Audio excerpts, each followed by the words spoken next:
મારું નામ મનોજભાઈ. આ જગ્યા જલારામ મંદિર પાસે સુખપર. 3-4 દિવસથી ગાય અહીંયા મરી ગઈ હતી. અમે પંચાયતમાં જાણ કરેલી રમેશભાઈ થ્રુ, તો કોઈ કાંઈ કાર્ય થયો નથી. તો આજે જયંતિભાઈ ગૌસેવાના જે હતા એ આવીને ગાયને ઉપાડીએ છે. અને મનસુખભાઈ વરસાણી બહુ વાસ આવે છે, બહુ રહેવાય એમ નહોતું. મારું નામ મનસુખ ડી વરસાણી. મેં સુખપર બજરંગ દળ અને સુખપર વિશ્વ હિન્દુ પરિષદનો કાર્યકર્તા અને મારો પ્રમુખ તરીકે હોદ્દો નિભાવેલો છે.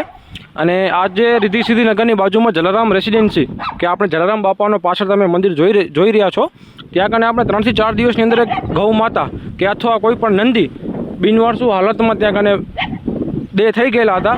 અને અમારી સુખપરની એક એવી વ્યવસ્થા છે કે કોઈ પણ બિનવારસુ જનાવર કે કૂતરો ગાય અમે એને દફનવિધિ કરી છે. 3 દિવસ કે 4 દિવસની પહેલાં અમે વાત કરેલી હતી કે ત્યાં કને આજુબાજુના રેસિડેન્સી માણસો પંચાયતમાં ફરિયાદ કરેલા હતા.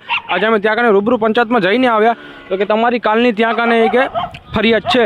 તો કાલની ફરિયાદ હતી તમારી ત્યાં કને, તમે આજની તારીખ સુધી તમે શું કામ ન ખણાવી? બરાબર, ન ખણાવી તો કાંઈ આપણે ઇસ્યુ નથી. સુખપર ગૌ સેવા સમિતિ અને સુખપર બજરંગ દળની કાર્યકર્તા જયંતિભાઈ ભુડિયા અને મનસુખ વરસાણી અને આપણા બીજા કાર્યકર્તા ભાઈઓ અહીંયા આવેલા છે અને આપણે આ કામ કરાવેલો છે. બાકી મદનપુર પંચાયતે આપણે 3 દિવસ કે ભલે કાલની, મેં ત્યાં રૂબરૂ જોઈને આવ્યો, મને એમ કીધું કે ભાઈ અમને કાલની ફરિયાદ છે. તો કાલની ફરિયાદ હતી તો કાલે તમે સાંજ સુધી ઉપાડી લેવાની હતી. બરાબર, તમે ન્યૂઝમાં જોઈ શકશો કે ગાયની અંદર કેટલા કીડા હતા કે કેટલા નંદીબાની અંદર કીડા હતા. બરાબર.